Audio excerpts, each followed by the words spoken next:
Hi there everyone, today I'm reviewing Values, Voice and Virtue by Matthew Goodwin. So Values, Voice and Virtue aims to dissect the socio-political landscape in the UK. Why is there such a divide? Why does nobody seem satisfied in the UK? How have political changes contributed to this? Why do people not trust politicians? What do boomers, zoomers and Generation X have to do with all this? Who believes what and why? So there's quite a lot to unpick there.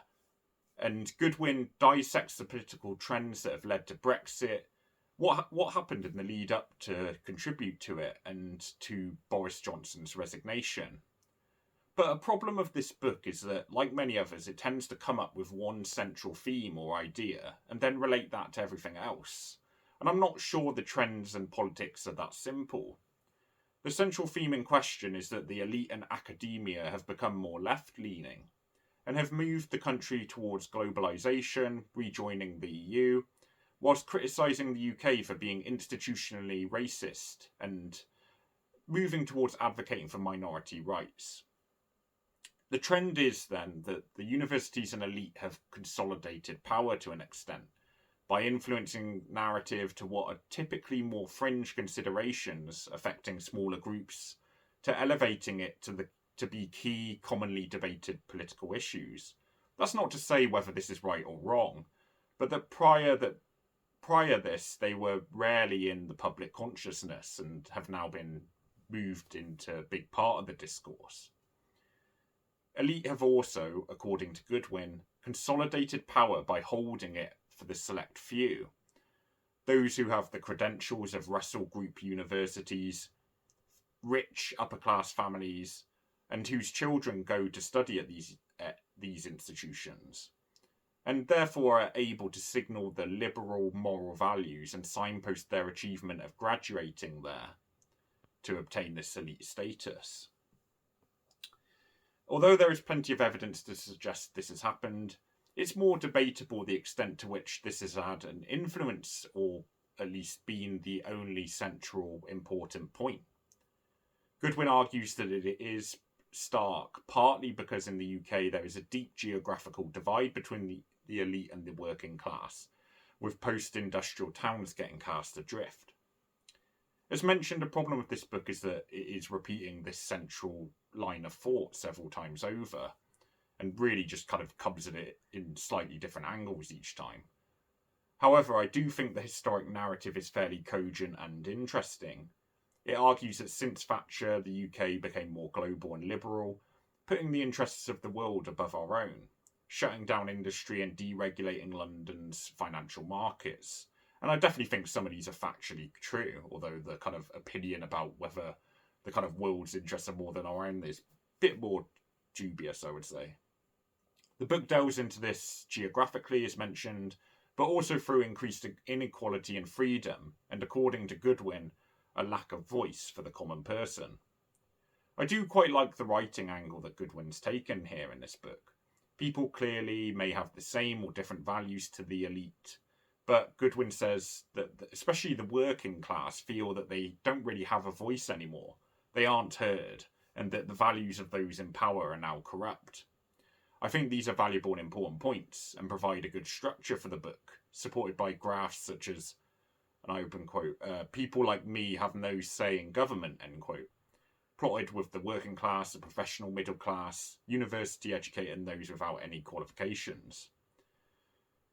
There has been a movement from Labour towards those associated with conservatism. Labour is believed by some to no longer believe the general working class is represented, but instead to reflect values of the marginalised communities, LGBTQ plus rights, immigration, and those of non-whites. So open quote, over the last 60 years, Britain has been transformed from a country where the working class, people without degrees and a more conservative ruling class were dominant, to one where, today, these groups have been pushed aside by the new graduate elite, who are united by their elite education, meritocratic ethos, metropolitan tastes, and, more than anything, their liberal, cosmopolitan, if not radically progressive beliefs, end quote. That's from page 24 to 25. So much of this isn't exactly new, but I do think Goodwin does a decent enough job of elucidating the trends and backing them up with evidence. But how good is his analysis and discussion of it? Well, let's start with one I found particularly interesting that the book refers to, that of the philosopher Michael Sandel, where the elite speak of meritocracy and that anyone can achieve what they want if they work hard enough. And it's a point which naturally pushes everyone apart, according to Sandel. The elite like to congratulate themselves on success, whether they won it or really it's a bit more generous to say they won it and they kind of inherited much of it and inherited the opportunities, whilst denigrating the, inverted commas, losers, who often have many cards stacked against them to begin with. Many of those succeeding had inbuilt advantages to stay there and to capitalise on their position. It's understandable that many would feel that their values and virtue aren't in alignment when they are told they're where they belong and that when it's really no fault of their own. So out of it comes a prejudice against the working class, as David Skelton argues, a prejudice against which would never be countenanced by the elite towards racial, sexual and gender minorities, according to Goodwin. That's from page 139. Many of these best points, it's worth saying then, kind of come from other thinkers, to be honest, but I guess Goodwin does incorporate them successfully into his argument alongside the data and ongoing trends. So in terms of final score, for groups of people who feel unrepresented, populist voices are sure to come to the fore, as Goodwin argues. I don't necessarily think he's wrong on much of what he says. And so for a reader, it makes for a good enough analysis and discussion, if one that gets a bit repetitive, even you can tell from the review, it's kind of the same point over and over. I do wonder if it's too simplistic. Is it just that the elite has shifted, or also that people have no valid alternative? The argument is perhaps that things will become even more populist, but how true is that? And I don't think that's a question the book necessarily answers. When will we see it?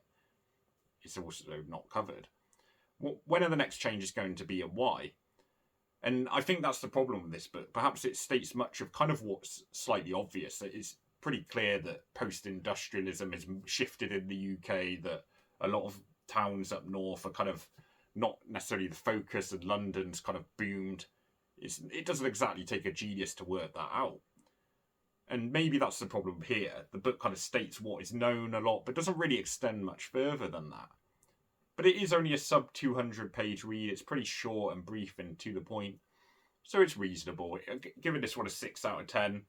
You might sort of disagree with some of the points, but to be fair, it does a good job of backing up what it says. So it's fairly average, really. But I'll be reviewing plenty more books across a wide range of genres. So like and subscribe, and thanks for watching.